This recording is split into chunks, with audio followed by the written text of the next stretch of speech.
Art the Clown has come a long way from underground obscurity to mainstream mayhem. Writer-director Damien Leone built a twisted empire of gore, grit, and gallows humor. But which entry reigns supreme in this carnival of carnage? Here's my ranking from worst to best of the Terrifier universe. Before Art the Clown hit the big screen, Damien Leone gave him a test run with the 2011 short film Terrifier, a nasty, compact slice of pure nightmare that showed exactly what the character could become. The setup is simple. A woman drives through an isolated city on Halloween night, stalked by a silent clown who seems more demon than human.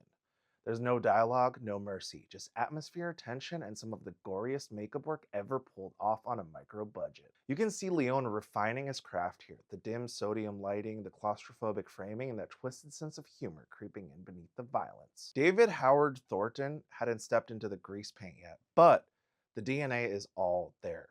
The unpredictability, the grotesque laughter, and the art as murder aesthetic. Terrifier 2011 is a raw proof of concept, a short film that whispered, "Art's coming," and when the 2016 feature arrived, it delivered on every grisly promise. Before Terrifier became a full-blown gore franchise, All Hallows Eve was where Art the Clown truly made his mark. This 2013 anthology film stitches together 3 short horror stories, all connected by a mysterious VHS tape that arrives on Halloween night. Babysitter presses play and the nightmare begins.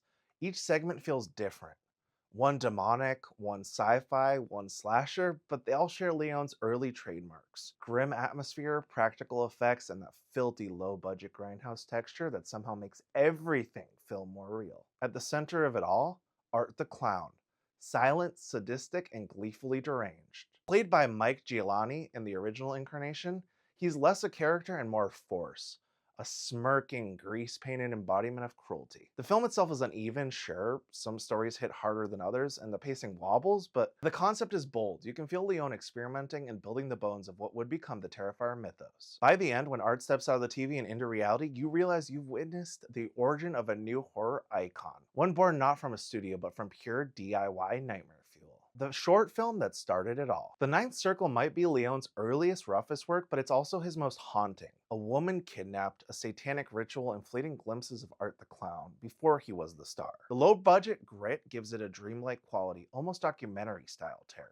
You can see the seeds of everything that would define the series. Religious dread, physical effects, and the sheer audacity of pushing horror past comfort. This is Leone at his rawest and most visionary, a nightmare blueprint. Terrifier 2 became infamous for its length, intensity, and audience members who supposedly fainted during the screening. And yes, the practical effects are jaw-dropping. Lauren Laver's Sienna gives us a fierce new heroine, but at 2 hours plus, the film overindulges in shock for shock's sake. The mythos feels muddled, pacing drags, and by the end, the excess outweighs the terror. It's ambitious, it's outrageous, and I love it, but it's still bloated. Way too much of a good thing is too much.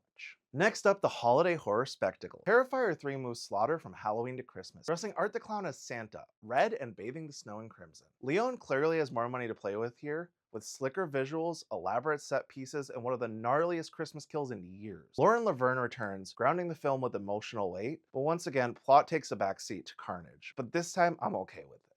This one is gleefully deranged and tons of fun for gorehounds. There's something darkly satisfying about a killer clown caroling through suburbia. Then we have the first film, the first feature film. This is the movie that made Art the Clown a legend.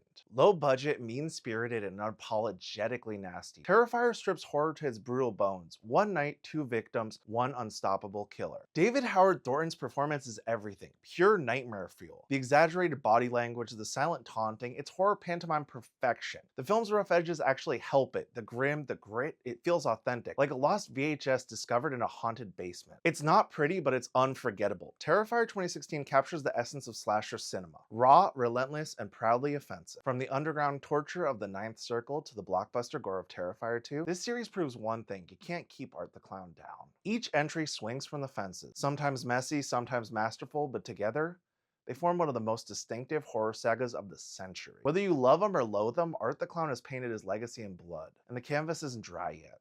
I can't wait for Terrifier 4.